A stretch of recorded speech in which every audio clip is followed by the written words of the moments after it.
Sit it right It will. He wants to hear. Okay. here. It's crazy how the Lord works, because wasn't supposed to be nowhere near this many people here when I spoke. So, beyond.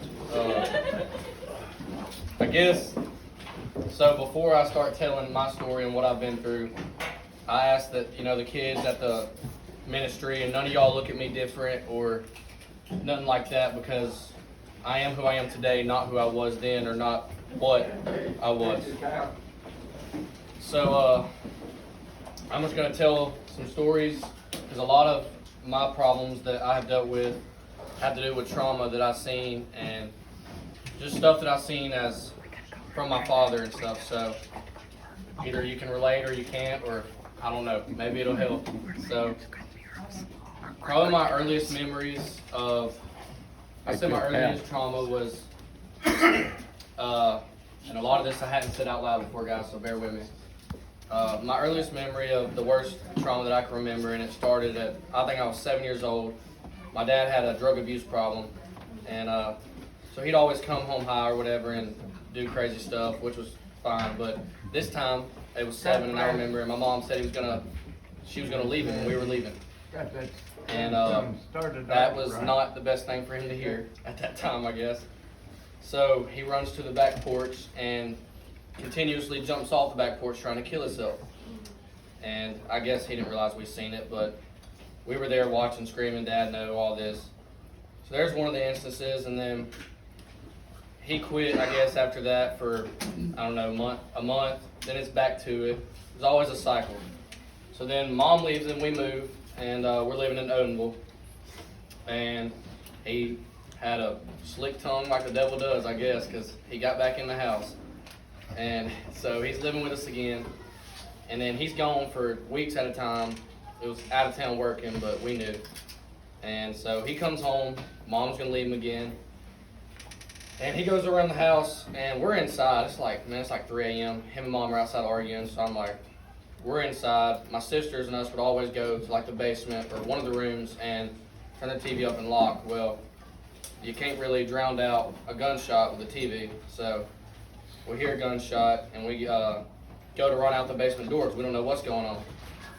Well, my mom wouldn't let us go outside, and then we see ambulances. So in my head, the worst thing happened. He done shot her, or vice versa. Well, needless to say, he was going around the house to kill himself. My mom fought the gun away from him. Ended up blowing his toe off, so now he has 4 toes. But, so I dealt with stuff like that for most of my life, and seeing it and hearing it, because, moms can do all they can do, but you can't really protect people from stuff like that as much as they try. So, I got a little checklist here,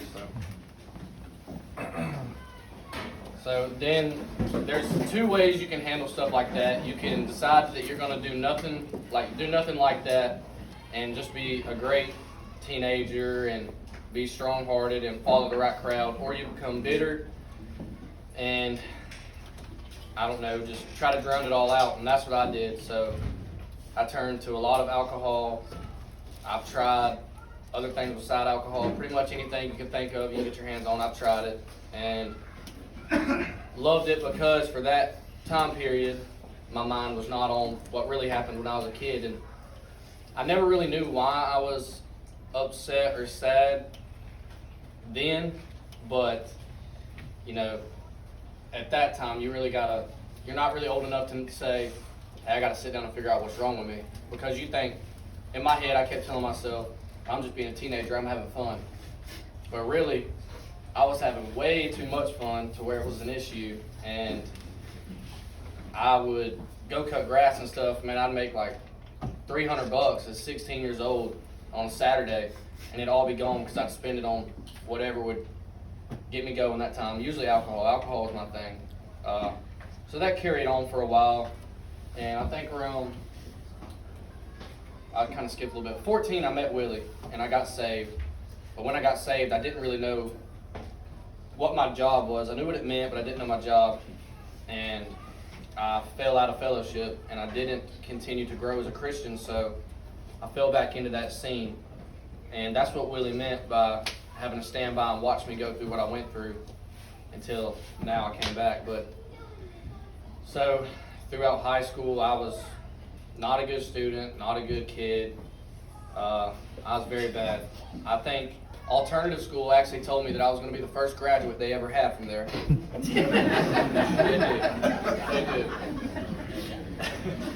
They did.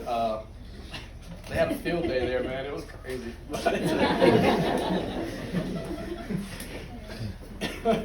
But so I just stayed in trouble a lot. But then I graduate, or actually senior year, I went homeschooled and worked full time. Well, once I got a taste of the money, I didn't really know what to do with it, because I'm still living at home. My mom's remarried by now, great guy or whatever. But so, so then I start partying like legit, really, really hard.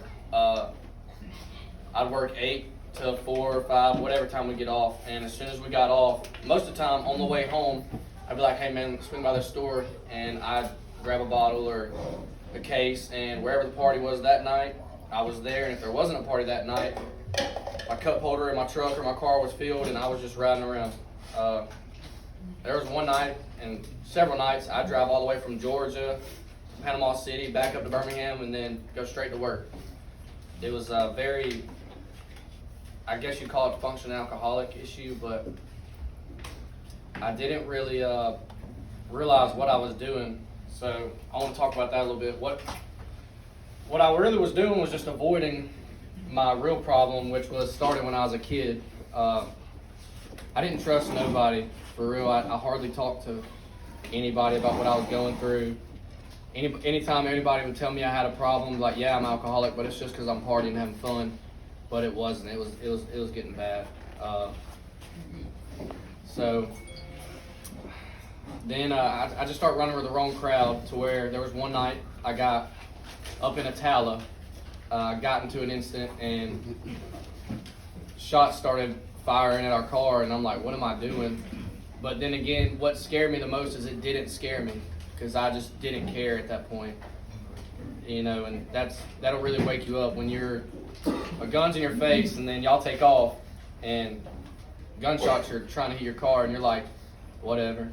You know, that's when you really kind of wake up. But I didn't. Most people will, but I didn't. I just continued to drink a lot, and buried myself into this hole. And then I met a girl, and we started partying together. And so it was just, my life has been a big party, but it's really just covering up stuff. But then recently something happened, and so she's like, she always talks about how her faith used to be, and how she used to go to church and stuff. Well, I was like, to get her back, I just, take it till I make it. So started coming back here to Willie and back into church. And I didn't admit it to myself at the time that I was faking it, but now I look back, I'm like, man, you was just faking it so you could get her back. So I get her back, and then I continue to just do stupid stuff, because as a child, I guess I felt I would cling to a lot of male figures, because I felt unwanted or unloved by mine, because he wouldn't just leave drugs alone for me. So there's one I clung to. I clung to Willie. There's several people I clung to. And so then something happens, and you just fall into a dark hole, and I got bitter. I got so bitter. And it just kept piling and piling and piling on top of one thing after another, one thing after another. So you dig these holes, and you don't know how to get out of it, because you won't just admit to yourself you have a problem. Like, I think in AA they tell you the first step to fixing your problem is admitting you have a problem. But I don't know, I ain't really done no AA, so I did Willie's AA, and that was get your butt to the gym.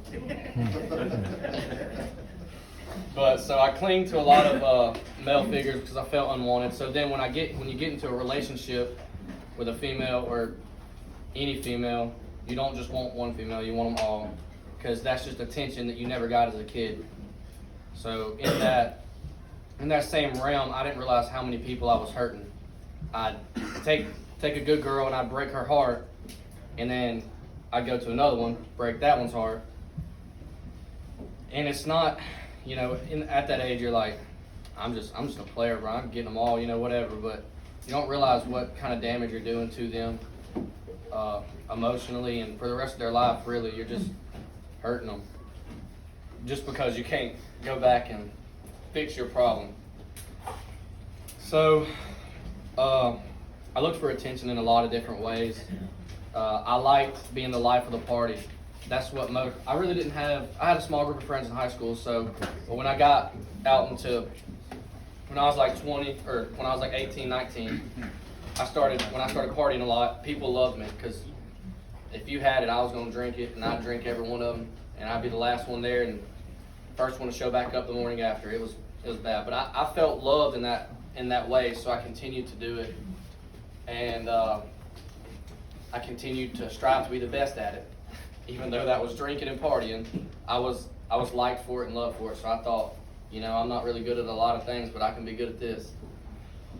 So you find comfort in being loved for things that you shouldn't be loved for. So that's what I continued to do. And so then, I don't know, that kind of keep backtracking, but I guess what really woke me up is I got this most recent girlfriend, and I was drinking a lot still. And she said something to me the last time that we broke up, and she said that every time you drink, I don't want to look at you because all I see is the devil. And that really, I don't know, it's not how, I really loved her, and that's not how you want someone to love to look at you. It's just like, to not be able to physically look at you is a hard statement to make. And I don't blame her for meaning it, because I really acted like the devil when I drank. I would get so physical with other people. Like, somebody looked at me wrong, I would just hit them just because I wanted to fight somebody. I'd literally tell Parker before we went out, hey, I'm going to get in a fight tonight. He's like, no, bro. And I'm like, yeah, probably. And I'd pick someone and I'd fight them. Is bad. Just because I was so angry at the world, and I was really angry at myself because I couldn't get out of this dark, dark place I had dug myself into. So she says that, and she's gone. And so then I go back to the party, and I'm like, it don't even do it for me anymore. Like I partied for 3 weeks after that, solid. And I think Willie called me, and he's like, son, I'm on the way. Where are you at? And I kind of just like put it off or whatever. But then I showed up at the gym the next day, and here I am. And then, so now me and him had a lot of conversations about how guilty I was, because I didn't feel like I deserved to be forgiven. And because some of the stuff I done was just plain awful as a person. I felt so bad for all the people that I hurt. So we had a bunch of talks about how I could be forgiven after everything that I've done. And that's the beautiful thing about it. No matter what you've done, you're forgiven. And Willie finally got that drilled into my head. And so here I am, and I just continue to take leaps of faith every day, and I love it. I strive for it. Instead of finding happiness in a bottle, you find pure joy in doing this.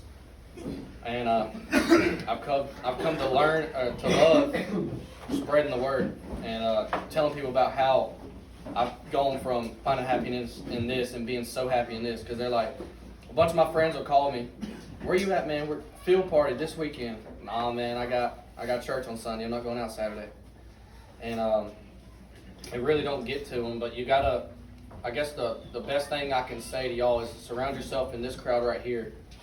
And the other people that are still doing stuff are either gonna hop on the train with you, or they're gonna get left behind. And that's okay. You gotta learn, even if you love them, you gotta learn to love them from a distance. I still call my friends up, check on them, but I'm not gonna go hang out with them in a place that I know I can't be without falling back into that trap.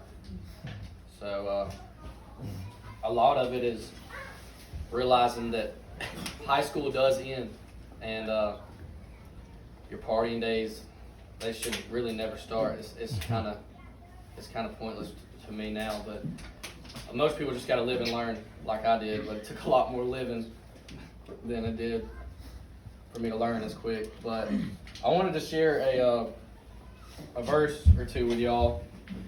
And I'm going to share my favorite one, and then I'm going to share one and kind of teach on it a little bit, or try to. So my favorite one that I see my life, and I reflect a lot on, is Proverbs 24:16, and it says, "For the righteous falls 7 times and rises again, but the weak stumble in times of calamity," which is just times of calm. And I look at that a lot because it took a lot for me to get here, but every time that something happened in my life or I fell short, I always climbed higher and came out better on top. And now I'm at the best I've been in my entire life, and I couldn't ask for any more.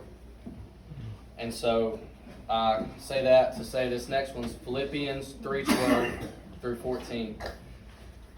"Not that I had obtained it yet or already became perfect, but I press on so that I may obtain it.